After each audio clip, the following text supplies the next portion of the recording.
Welcome back to my channel, everyone. And if you're a returning viewer, then welcome back. Okay, so today we're actually making this bead bag, and I feel like this is the most beautiful bead bag I've actually made on this channel. Um, and luckily, the beads that we're using are bigger than the ones that we usually use. So this bag was like super fast. It was easy to make it in less than a day. So the beads are like twice the size of the regular bead size that we're normally used to using. And I don't know of the actual size. I can't tell you the actual size because, as you saw on the pack, we don't get all those details. So just have a fair just to give you guys a fair what's it called comparison. I just added the regular beads that everyone is used to and then showed you the size. So this one is probably like twice the size of that. So what we're gonna do next is we're going to make our ringlet lines. Okay, so for every ring you need to have 4 beads. Okay, so when you start the first one with 4 beads, you're going to have one on top, so you can add 3 more and then it becomes 4. So that's what you're going to repeatedly do until you get like the number of rings in the line that you want. Okay, so you put 2 on one thread and then you put 1 on the other thread, and then you take the thread that has the 1 bead and then you push it through another bead on the one with the 2 beads, and then it gives you the straight. That's what gives you the straight line. Okay, so we're going to do about um 1, 2, 3, 4, 5, 6, 7, 8. We're gonna do about 8 rings on the line. So if you're actually following me, I made a mistake and I made 9 rings, but I'm actually going to correct that as we move on. So if you're trying to make this like me, you're trying to actually make this, don't follow me, don't do 9, do 8 instead, and then it'll be much easier for you to continue from there. So we're gonna do 3 rows of the 8 ring lines. So that's what we're doing now. And when you're done with what's it called, a line, the next thing you want to do is to start weaving. So the weaving is what will create the bag for you.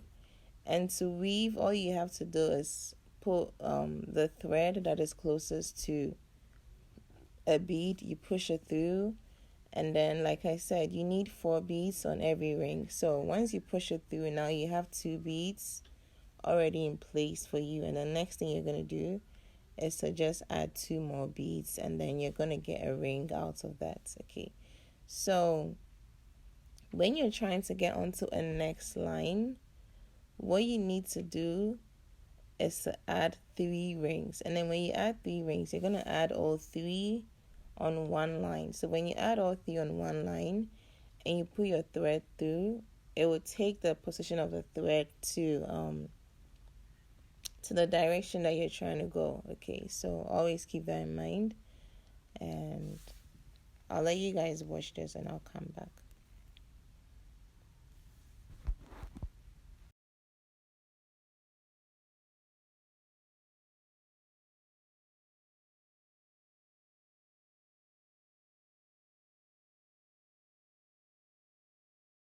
Okay, so when you're trying to create the box, what you want to do is you go through two of the beads instead of one, and then when you, like I'm showing you guys, so you go through 2 of the beads.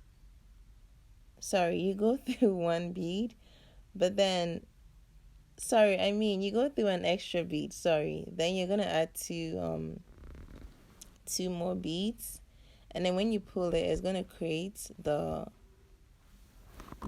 what's it called, the square side of the bead bag for you. Okay, so now that you've done that, you're going to start weaving, and as you're weaving, it'll be creating the bag for you as you go. So like I said, because these beads are bigger, it's very beginner friendly. So if you're new to beading, don't go, you know, buying small beads, for your first time. It's gonna get you tired easily, and you're probably gonna lose interest. So the best thing you want to do is to start off with bigger beads, figure it out. And the thing with beads is the more you're doing it, the easier it becomes. Okay, so if you find it confusing, just get a few, try your hands. Don't even try to make a bag, just make a mat or something, and sooner or later you realize it becomes easy.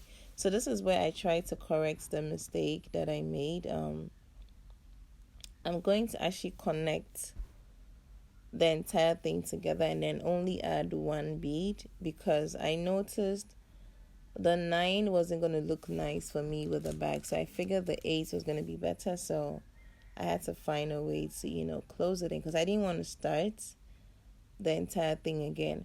However, if you make that kind of mistake and you feel like it's going to be confusing for you, you can always just start again, because like I said, these are bigger beads, so it's quite easy to get to a bigger section with no time. Okay, so I'm just trying to weave everything again to create the box. Okay, so now what I'm gonna do is, instead of weaving in a straight line for all the 8, I'm going to do 2 at a time, and then I do 1 row, I turn around, 1 row, turn around, 1 row, turn around, and it's gonna make this so easy for me. So you guys should just watch what I'm doing.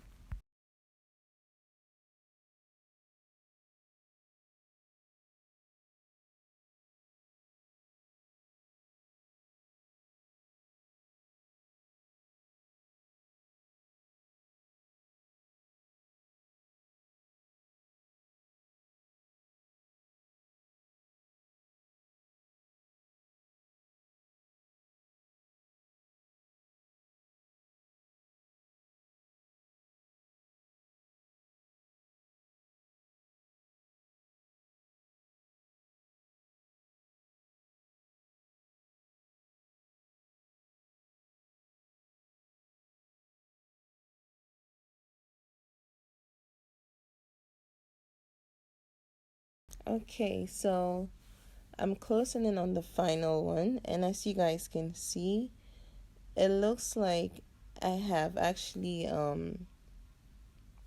finished the first row of the box, and it's gonna look like now I'm adding in the second row. So as you guys can see, there was no need for me to start again, and it doesn't even ruin your bag or show anything in the final run. So if you make a mistake and you're very sure of yourself that you're not gonna get confused, that there's no point in starting the whole thing all over again when you can just do this. So this is like a hack for you guys if you ever find yourself in that position. So I'm gonna do this and close everything to the second one, and it will start a second row for me. As you guys can see, it looks like I actually finished the first row and then I'm on to the second row. Okay, so it's really not that hard. And bead making, you always have mistakes and all, but then you need to figure out a way whenever you make a mistake how to rectify it quickly. And instead of starting the whole thing showing you guys, I felt like the mistake was necessary to show you guys that even for us who like do this all the time and we're actually good or whatever, we still make mistakes. Okay, so if you make a mistake, don't beat yourself up. Just figure out a way to rectify it, or you can always start all over again. So now we're gonna climb and we're gonna make 1, 2, 3, 4, 5, 6, 7, 8. So we're actually gonna make 8 8 more all the way to the top. So it's sort of like an 8 by 8 bag, and you're gonna do that. Okay, as long as you're using bigger beads, then do that.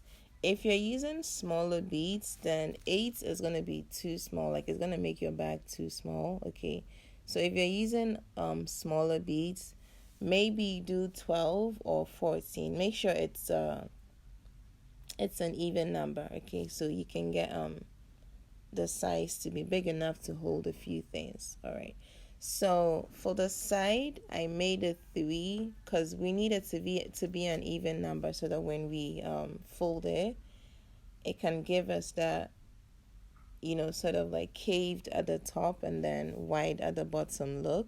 Okay, so what I did was to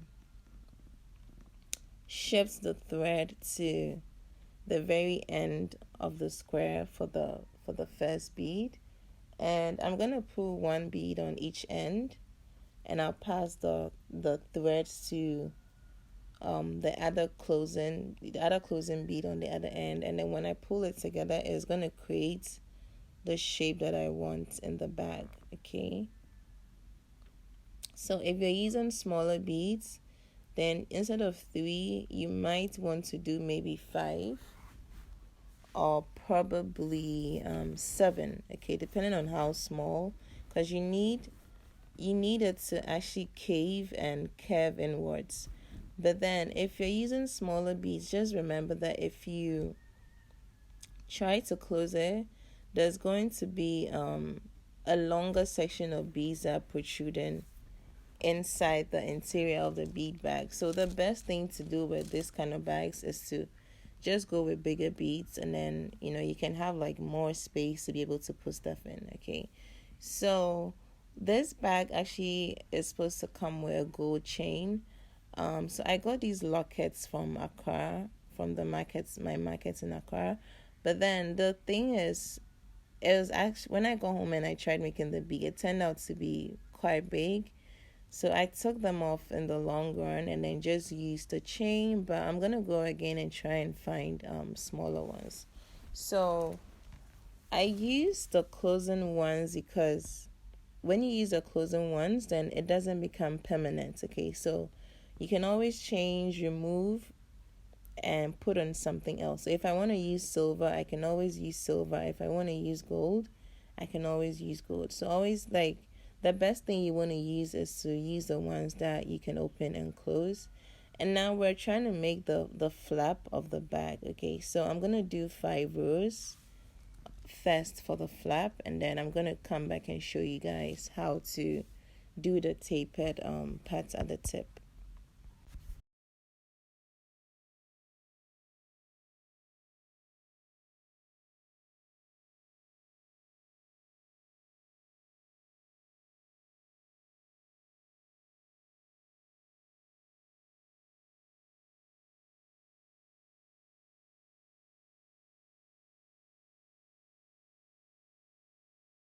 So whenever you finish up a section and you have thread left, what you want to do is to pass the thread through as many beads as you can, and this locks it in. Okay.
Okay, so we're trying to make the tip of the flap pointed. Okay, so we're gonna start with a new thread.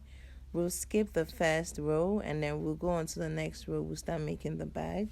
So we're just going to do for one row, and then when we get to the end, we're actually going to try to figure out a way to we're actually going to take we'll take out the bead, and then we'll try to maneuver the thread so we can get it onto the next row. Okay, so because we're trying to create sort of like a tapered end on the tip, so I'm just trying to put my my thread through, and I'll move it all around the next ring, bring it to the top, and okay, so like I'm showing you guys, I'm going to push it through this entire ring. So it will go through this,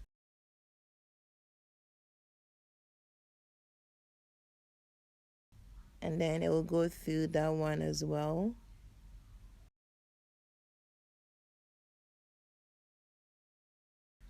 And then I'm going to take both threads in the opposite direction through the same bead.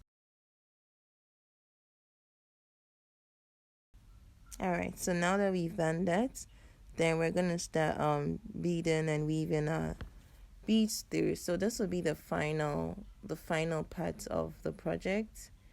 And that's it. It's super easy, it's super fast. I don't know if you guys could tell from the light changes. I started this late in the afternoon, and I was done by 6-ish, like almost 7. By almost 7 I was done.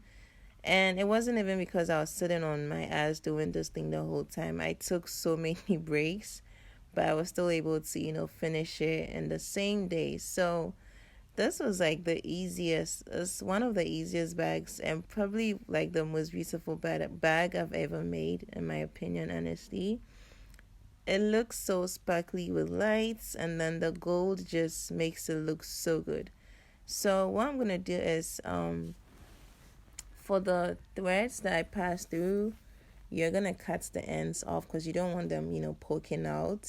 It might ruin maybe your dress, or it might actually end up hurting you. So you want to make sure you're finding every excess thread, and you want to snip everything off. Okay, so I borrowed the gold chain from a bag, and I didn't think I was going to be using the chain again. So what I did was I took all the white out of the bag, and then I shortened the chain, and then I put it on the bag, and that was, you can do a long chain if you want, but then I wanted to do a short chain, so that is what I did. Okay, so guys, thank you so much for watching this video. I hope you learned something, and I'll see you guys in the other one. Bye.